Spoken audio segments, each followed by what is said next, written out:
Hello बंधु, नमस्कार। ध्यान योग के इस चैनल पर मैं शिव शंकर पांडे आप सब लोगों का हार्दिक स्वागत करता हूँ। आज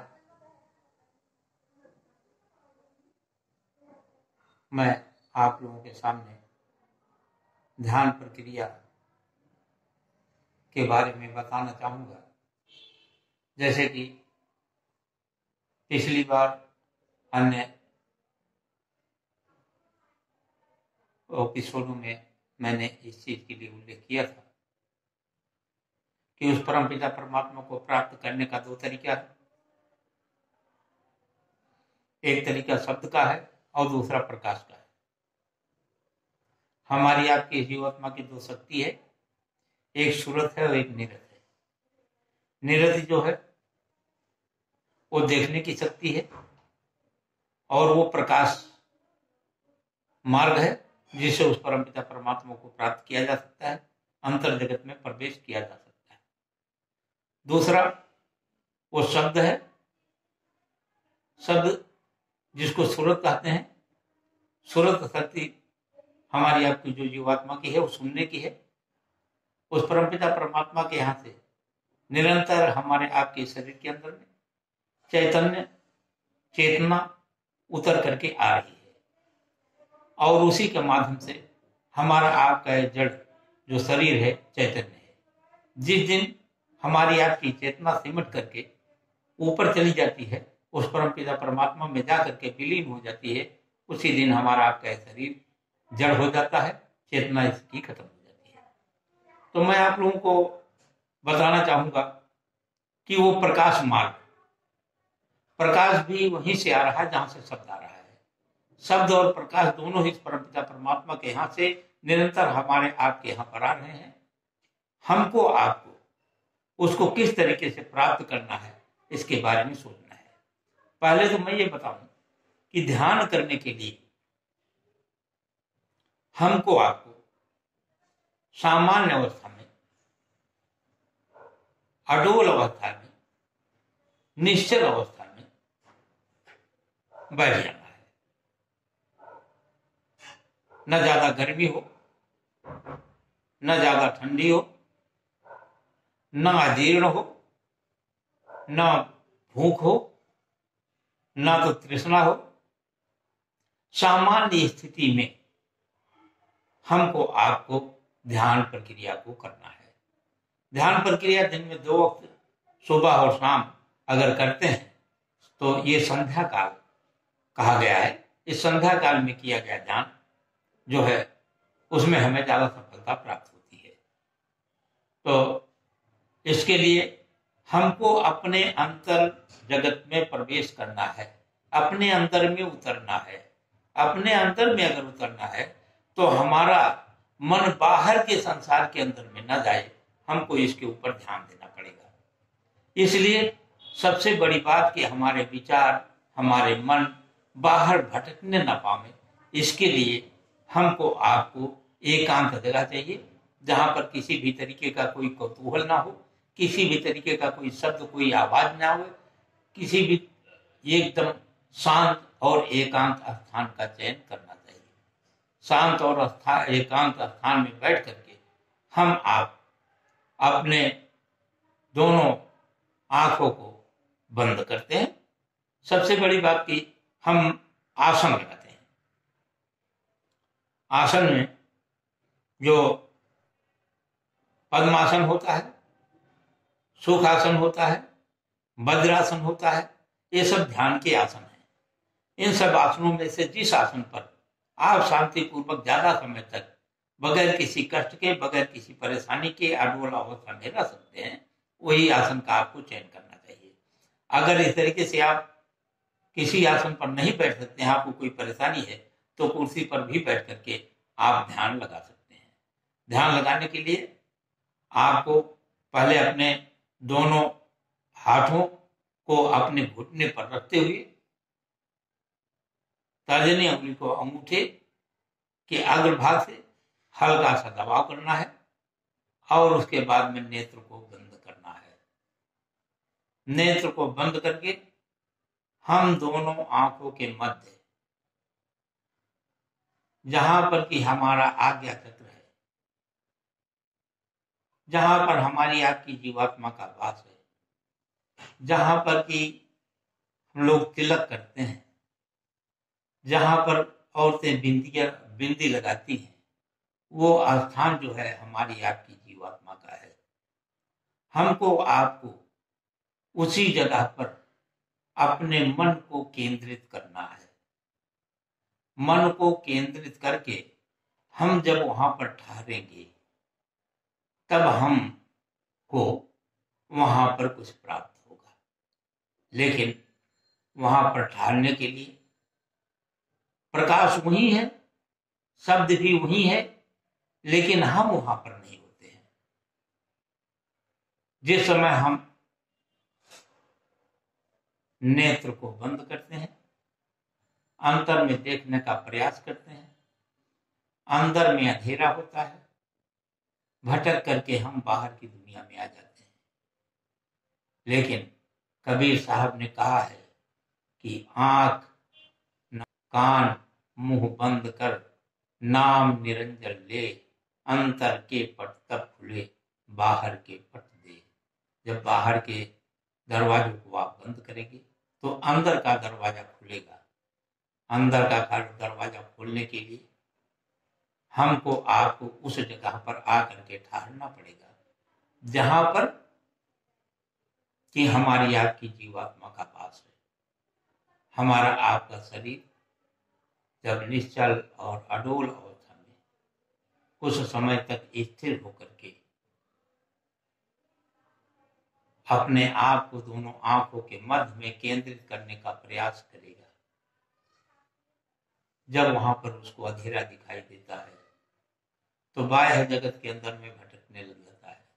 मन की सबसे बड़ी विशेषता ये है कि वो वर्तमान में नहीं होता है, या तो अतीत के यादों में खो जाता है, या भविष्य की कल्पनाओं में रमने लग जाता है, भविष्य की योजनाएं बनाने लगेगा, या कि पुराने याददाश्त को अतीत की यादों में खो जाता है। लेकिन ना तो अतीत पर हमारा आपका कोई अधिकार है, ना तो भविष्य पर हमारा आपका कोई अधिकार है। अगर अधिकार है तो हमारा वर्तमान पर अधिकार है। इसलिए हमको वर्तमान में ठहरना है, वर्तमान में टिकना है। कहने का मतलब हम अपने मन को उस अवस्था में ठहरावें जैसे हम ध्यान करने के लिए बैठे हैं, ये हमारा वर्तमान है। जब मन को हम आप ठहराएंगे, बार बार ये भटकेगा, तरह तरह के संकल्पों विकल्पों में और ये भटकेगा, पुरानी याददाश्तों में भटकेगा। लेकिन ले आकर के आप जहां पर कि हमारी आपकी जीवात्मा का वास है, हमारा आपका शरीर जब निश्चल और अडोल अवस्था में कुछ समय तक स्थिर होकर के अपने आप को दोनों आंखों के मध्य में केंद्रित करने का प्रयास करेगा, जब वहां पर उसको अंधेरा दिखाई देता है तो बाह्य जगत के अंदर में भटकने लग जाता है। मन की सबसे बड़ी विशेषता ये है कि वो वर्तमान में नहीं होता है, या तो अतीत के यादों में खो जाता है, या भविष्य की कल्पनाओं में रमने लग जाता है, भविष्य की योजनाएं बनाने लगेगा, या कि पुराने याददाश्त को अतीत की यादों में खो जाता है। लेकिन ना तो अतीत पर हमारा आपका कोई अधिकार है, ना तो भविष्य पर हमारा आपका कोई अधिकार है। अगर अधिकार है तो हमारा वर्तमान पर अधिकार है। इसलिए हमको वर्तमान में ठहरना है, वर्तमान में टिकना है। कहने का मतलब हम अपने मन को उस अवस्था में ठहरावें जैसे हम ध्यान करने के लिए बैठे हैं, ये हमारा वर्तमान है। जब मन को हम आप ठहराएंगे, बार बार ये भटकेगा, तरह तरह के संकल्पों विकल्पों में और ये भटकेगा, पुरानी याददाश्तों में भटकेगा। लेकिन ले आकर के आप उसको पुनः उसी जगह पर स्थापित करेंगे जो उसका स्थान, जो हमारी आपकी जीवात्मा का स्थान है, दोनों आंखों के मध्य में यहां पर आकर के बैठी हुई है। मन को भी, प्राणों को भी हमारे आपके समेट करके वहीं पर लेकर के आना है। जिस समय हम अडोल अवस्था में बैठते हैं, हमारा सिमटाव होता है, सिमट करके हमारी आपकी जो जीवात्मा जो है, जो प्राण जो है और जो मन है वो आकर के यहाँ पर ठहरता है। जब यहाँ पर ठहरेगा वहां से उसको एक बिंदु मिलेगी, लेकिन ठहरने से पहले सबसे बड़ी समस्या ये आती है कि हमारी आपकी ये आंखों की पुतलियां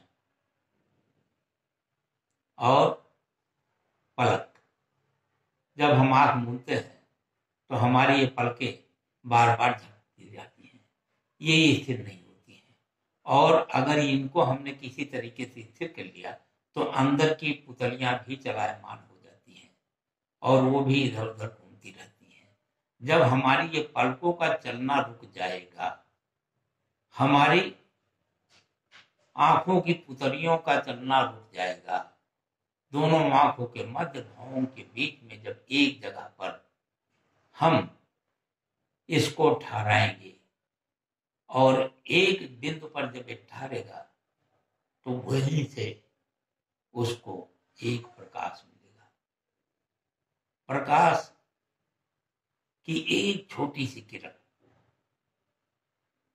जब उसको आप लगातार निरंतर देखेंगे, आप ये ध्यान दें कि वो प्रकाश का छोटा सा टिमटिमाता हुआ एक बिंदु कभी ऊपर, कभी नीचे, कभी दाएं, कभी बाएं, वो घूम जाता है। अगर उसके साथ में आपका दृष्टि भी घूम जाती है तो वो बिंदु फिर आप छोड़ देंगे। इसलिए आपको उसके साथ में ऊपर नीचे दाएं बाएं नहीं, बल्कि एक ही जगह पर अपनी दृष्टि को ठहरा करके रखना है। वो बिंदु कहीं भी जावे, अंत में आकर के आपके उसी जगह पर वो ठहरेगा। जब कुछ क्षण के लिए आप उसको ठहराएंगे तो वही बिंदु एक प्रकाश का स्रोत बन करके आपके सामने आएगा। जैसे एक आभा, एक प्रकाश की किरण निरंतर हमारे आप तक आ रही है, ऐसा प्रकाश, उस प्रकाश के अंदर में आपको अपने को लीन कर देना है।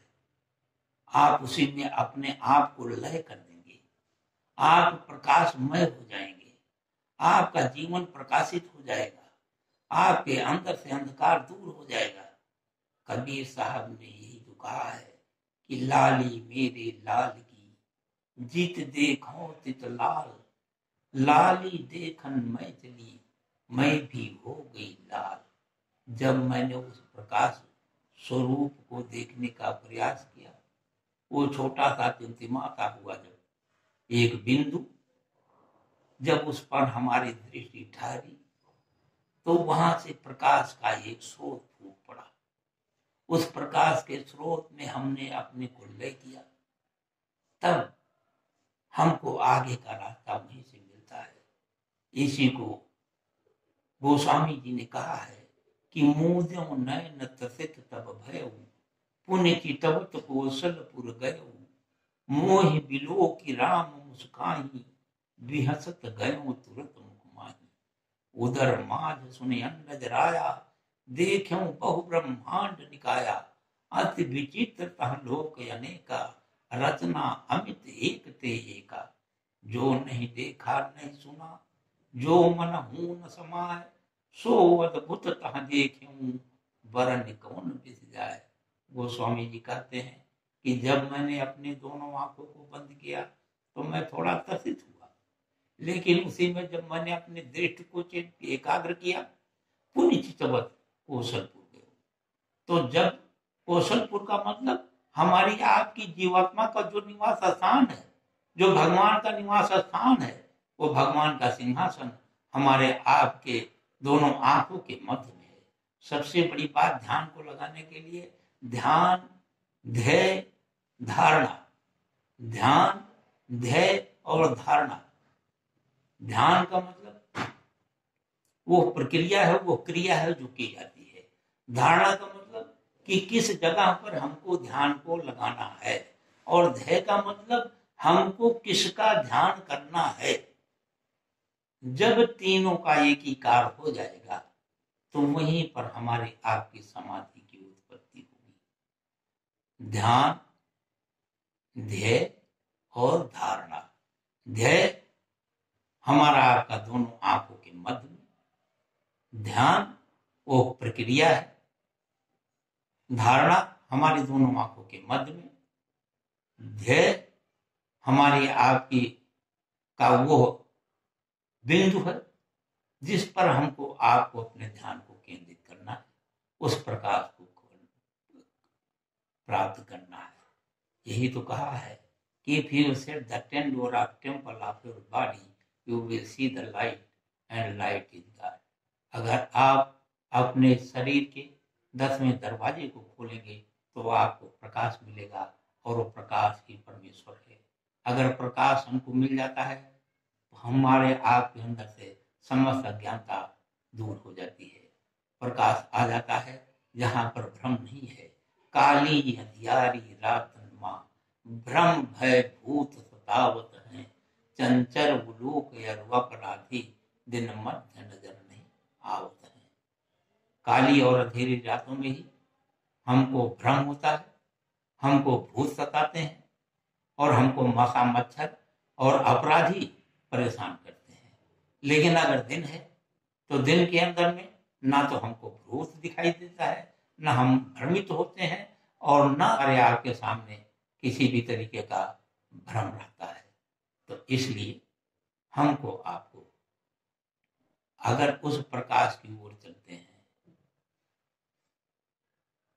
तब हमारे आपके अंदर की अज्ञानता स्वयं समाप्त हो जाएगी।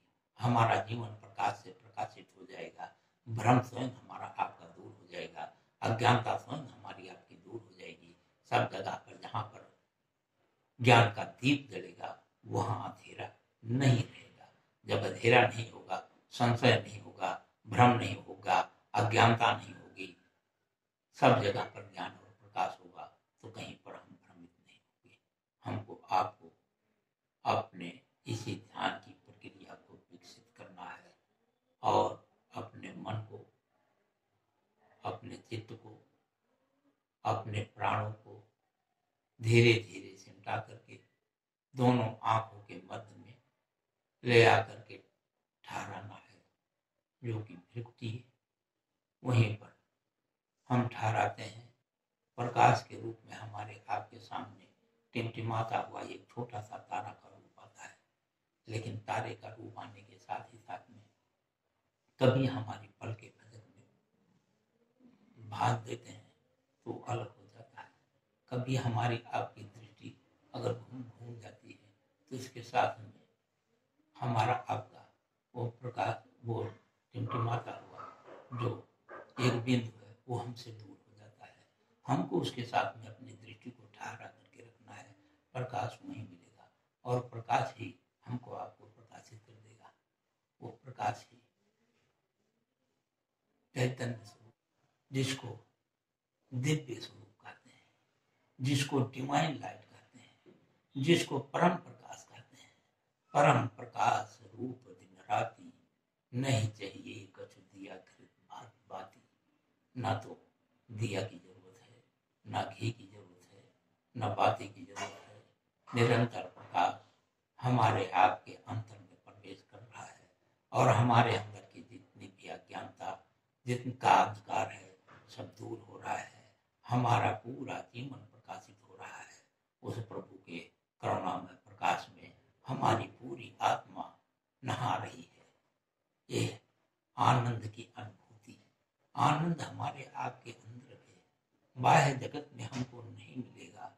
हमारी आपकी जीवात्मा ही वो आनंद का स्वरूप है और उसी आनंद को हम बाहर की दुनिया में ढूंढने का प्रयास करते हैं, जबकि वो हमारे आपके अंदर है। अगर वस्तु किसी जगह पर है और उसको ढूंढने का किसी दूसरी जगह पर प्रयास करेंगे तो कभी भी वो वस्तु नहीं मिलेगी। वस्तु कहीं ढूंढे, कहीं वस्तु मिली ना ठोर। वस्तु किसी दूसरी जगह पर है, ढूंढ किसी दूसरी जगह पर रहे हैं। जब तक हमको आपको ठौर नहीं मिलेगा तब तक वो वस्तु नहीं मिलेगी। इसलिए प्रकाश हमारे आपके अंदर में है, वो परमपिता परमात्मा हमारे आपके अंदर में है। अगर उसको पाना है, हम बाहर के न ढूंढ करके बल्कि अपने अंदर में आवे। अंदर से हमने आपने उस परमपिता परमात्मा को निकाल दिया है। अंदर में हमने अपने अज्ञानता के अंधकार को जला करके अज्ञानता का अंधकार भरा हुआ है। जब तक वो दूर नहीं होगा, जब तक वो प्रकाश वो अज्ञानता खत्म नहीं होगी, तब तक हमारा आपका ये जीवन प्रकाशित नहीं होगा। इसलिए उसको प्रकाशित करने के लिए हमने जो युक्ति बताई, जो तरीका बताया है, इसके ऊपर आप लोगों को गौर करके निरंतर अभ्यास करना है। अगर 10 मिनट 15 मिनट निरंतर आप ध्यान करते जाएंगे, ध्यान करते करते आपको स्वतः इसका अनुभव होगा और आप अपने अंतर जगत में प्रवेश करके अंतर की आंतरिक रचनाओं को देख सकेंगे। इस प्रकृति के जो रहस्य हैं उसको आप सब जान सकेंगे, अपने आप को आप जान सकेंगे। अगर आप अपने आप को जान लेंगे तो ये संसार को जान लेंगे, संसार के हर रहस्यों को जान लेंगे, फिर आपका कहीं संशय भ्रम नहीं रहेगा। संशय आत्मा विनाशयति, संशय ही आत्मा का विनाश करती है। जहां पर हमारे आपके अंदर में संशय होता है, वहीं पर हमारा विनाश होता है। लेकिन जब हमारे आपका संशय समाप्त हो जाता है, तब हम प्रकाश की ओर बढ़ते हैं।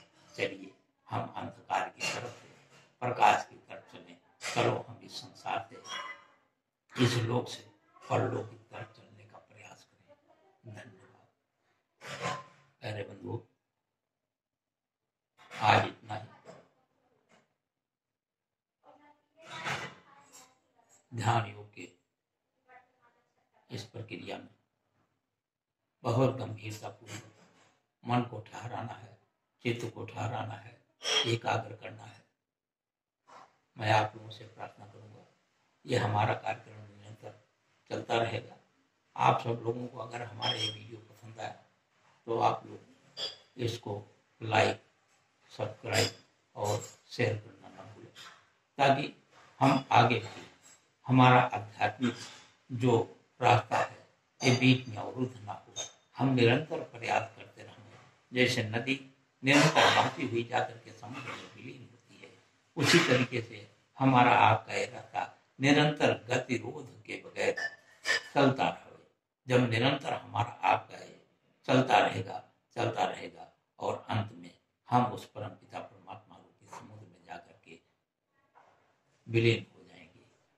आज मैं अपनी वाणी पर विराम देते हुए आप सब लोगों को प्रणाम करता हूँ, नमस्कार करता हूँ और आप लोगों से प्रार्थना करता हूँ कि आप अपने जीवन को प्रकाशित कीजिए। आप उस परमपिता परमात्मा को प्राप्त करने का प्रयास कीजिए। इसी जीते जी, इसी मनुष्य